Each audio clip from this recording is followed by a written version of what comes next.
عالمی ادارے صحت کی ذہنی صحت سے متعلق تجاویز۔ عالمی ادارے صحت یعنی WHO نے بھی کورونا وائرس کے دنیا بھر میں پھیلاؤ کے دوران ذہنی صحت کے حوالے سے تفصیلی سفارشات جاری کی اور کورونا وائرس کے مریضوں، ہیلتھ ورکرز اور قرنطینہ جیسے مراکز کے منتظمین کو اپنی اور خود سے منسلک دیگر افراد کی ذہنی آسودگی کا خیال رکھنے کی تجاویز دی۔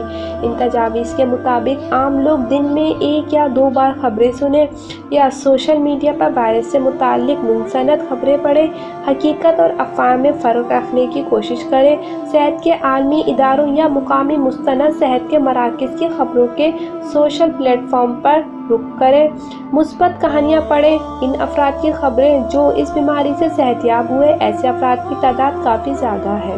ان لوگوں کی کہانیوں کی تشہیر کریں جنہوں نے اپنے پیاروں کا اس مشکل وقت میں ساتھ دیا اور صحت یاب ہونے میں ان کی مدد کی۔